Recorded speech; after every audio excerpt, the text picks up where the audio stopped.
This program is rated PG. It contains themes and scenes which may not be suitable for very young audiences. Parental guidance is advised.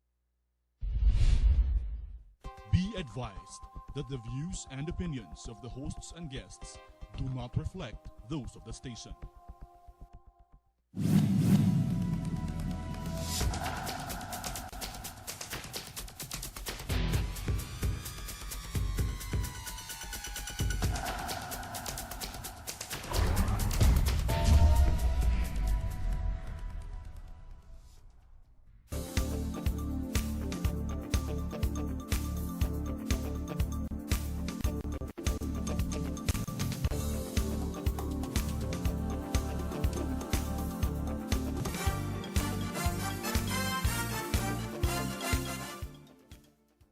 Magandang gabi po sa inyo lahat. Welcome to our show, Heartbeat Live. I'm your host, Teo Rosa. Magkakapiling tayo dito. Pag-usapan natin ang isang lumalagablab na issue ngayon dito sa ating bansa. Ang panauhin po natin ngayong gabi, wala nang iba kundi si Pastor Joey Sabarten, Senior Pastor ng Words of Life Christian Ministries. Pinarapat namin anyayahan sa dito para makapagsalita sa atin sapagkat ang issue na tatalakayan natin ngayon ay diborsyo. Alam po ninyo, tayo na lang at saka ang Vatikano ang natatanging dalawang bansa sa buong mundo na walang batas tungkol sa diborsyo.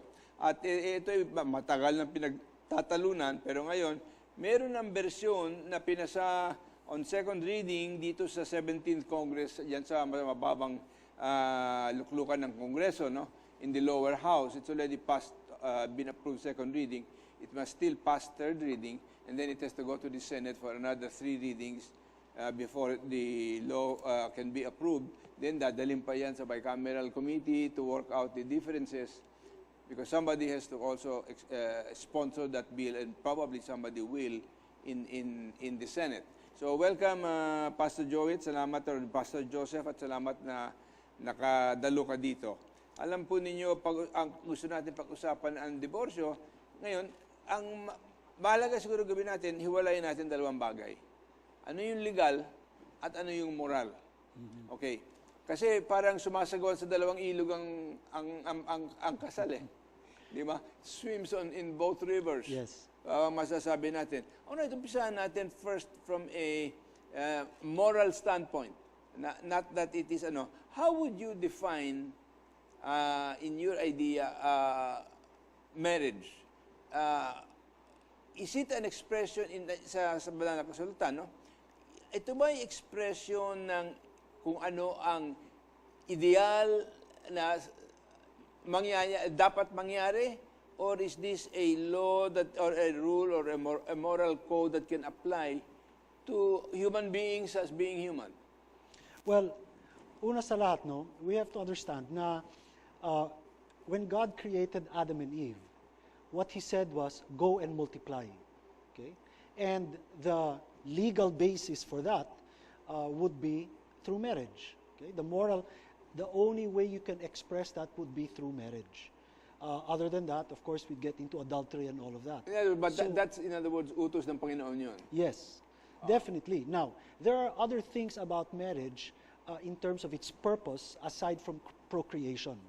And when you look, for example, at Ephesians 5, when he said a woman should submit, a husband should love, then Paul says that he's talking about the church.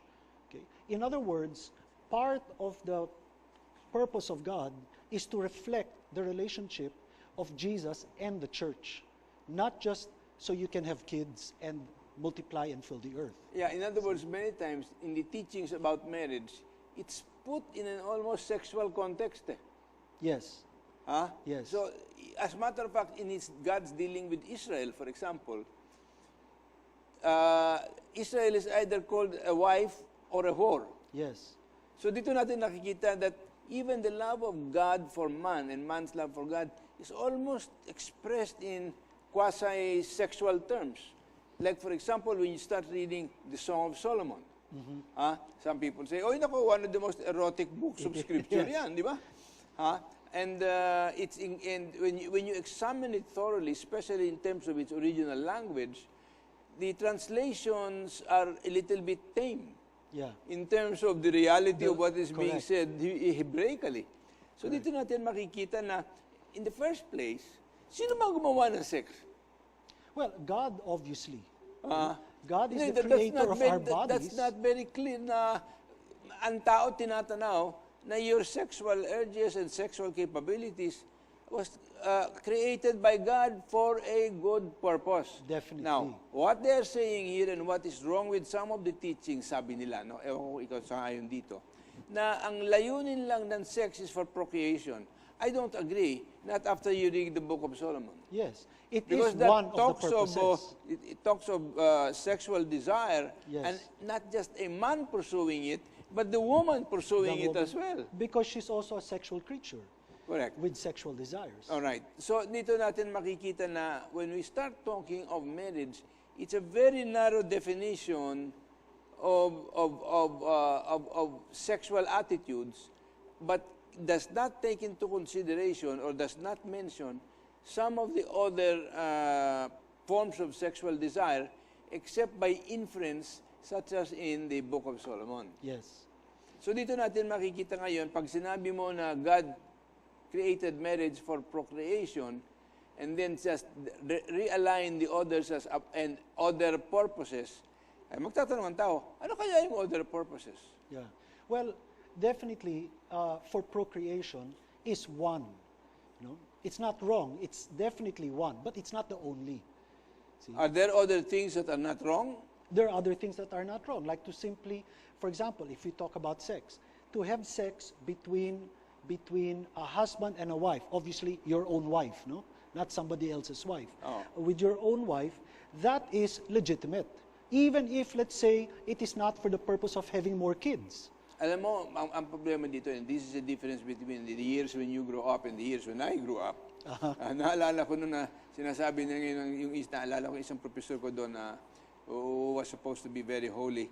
Ang sinasabi niya noon na, for example, in sex, the only way you enjoy sex is through the missionary position. Ganun lang ang paraan mo kung pwede ka magkaroon ng sex, maski na sa asawa mo.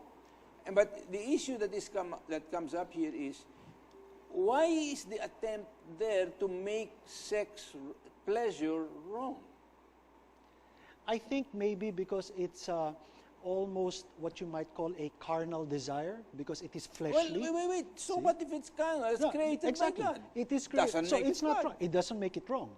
But remember, even in the time of Christ, and that's why Paul wrote Colossians, because of Gnosticism, you know, the idea of dualism, where the spirit is good, everything connected to the flesh is evil.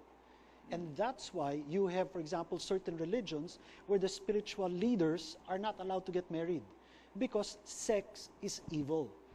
Yun ang problema doon. Is that the proper definition of sex being evil?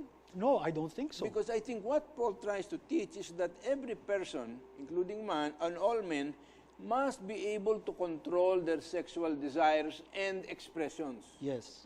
Yes, he should be able to control it, but at the same time, Tao lang tayo. No, but even then, Paul said in, where is it, 1 Corinthians 7, I believe, he said that a man should fulfill his marital duties to his wife, and a wife to her husband. Now, if you will abstain from sex, let it be for the purpose of prayer, and that not for a long time, that you might come back together for the purpose, so that you don't fall into sin. Okay. So, in other words, sexual abstinence between married couples, if you say, for example, procreation is the only reason for having sex, Aba, kung and hindi you na want to have pwede 3 mga kids anak, lang, kung hindi na pwede mga anak yung asawa mo, that's wala one. nang sex But pagka ganon. what if, let's say, you can, but you want to have 3 kids only, so you'll have sex 3 times only? And you have your whole life ahead of you, that means you will never have sex again, because now you have your quota of 3 kids. That's not right. And even when you look at the book of Song of Songs, or Song of Solomon, you see there the expression The intensity of love of the- and the intensity of their passion and desire for one And it another. suggests that, you know, some people have looked at the book of Song of Solomon, and they consider it one of the holiest books in Scripture. It is, but some people are offended by it Di, because kasi of its kung yung utak candor. nila may problema. Correct. Correct. They cannot even begin to imagine how our early fathers considered it canon. Kanya lang, ang kailangan din natin makita, malinaw din sa pagtuturo ni Apostol Pablo that he did not prefer marriage. He wanted to remain celibate. And he felt that the celibate condition, both for men and women, was the higher calling than marriage. It seems that way. Oh, And, well, you know. well, the thing is, his reason is, when you are single, you can focus everything on the Lord. But when you are married, you have to attend to the Lord and you have to attend to your spouse. You know, I don't really believe that when you are single, you can afford to attend to everything. Your whole life is in God's care and control. So it's not a question of whether you are single or married, but one does not take precedence spiritually over the other. No, it's not a spiritual, it's not, he did not say that, I think, because one is more spiritual than the other. All he's saying is, when you are married, you also have to take care of your spouse. But basically, that is implied there. That if you are married, you cannot possibly attend to the things of God because you will be preoccupied with sex. Well, no. Even it's with not, your wife. It's not necessarily talking about sex, no? No, I mean, You all right, just, the conjugal concerns, relationship. yeah, conjugal relations, including the responsibility of taking care of your wife and kids, or husband and kids, for that matter. That's all he's saying. Pero malinaw yung preference niya because he said, Yes. it is better to marry than to burn with lust. So in other words, he has put it as an obligation on the part of man never to be conquered by his sexual desires. Yes. And that he must always express it only in an appropriate way, including if he can no longer bear it, he should get married. Yeah. Almost like a concession.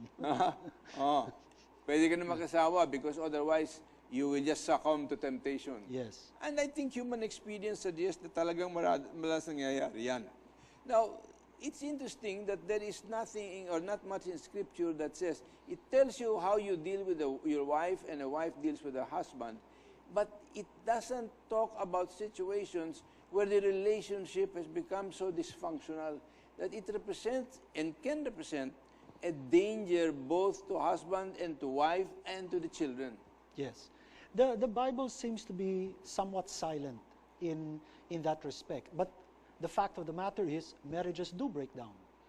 You know, they do Yeah. break down, and whether you call it irreconcilable differences or whatever, I guess just by the fact that one is a man, one is a woman, that alone is enough for there to be miscommunication. And We for think that matter, differently. you can say, many times people get married without fully understanding what marriage is all about. At pangalawa, maraming lalaki hindi marunong makitrato sa babae at marami ng babae hindi marunong makitrato sa lalaki. So ang nangyayari mo, always missing expectations. But I think Hindi the magkatugma-tugma. Bible teaches us, not so much when the marriage breaks down, but it teaches us how to communicate, how to deal with your spouse, whether you're the woman or the man, how to deal with your spouse, how to deal with your children, enough for the marriage to work. However, there are times, of course, when we choose to do what we want to do, regardless of what scriptures say. Well, yun ang nangyayari dito sa Pilipinas. Gusto True. mong gawin ang gusto mo, di hanap mo na lang ng girlfriend. Correct. Magkaroon ka ng kirida. At pwede magkaroon ka ng hindi lang isa, dalawa, tatlo, ewan ko pa kung ilan. Yeah, that's true. So yun ang nagiging problema dito at yun naman ay nagiging malaking pinsala din sa asawa at sa mga anak dun sa kasamientong yun. Yeah, it can get very messy, especially when you separate, and then both will now have their own families, and then one dies, and then you talk about inheritance and all. It really gets very messy. And that's why to get a divorce will help to settle that Yes. para hindi magkakaroon ng kaguluhan. We'll be back. We'll be paused for a few reminders. Huwag kayong mawawala po.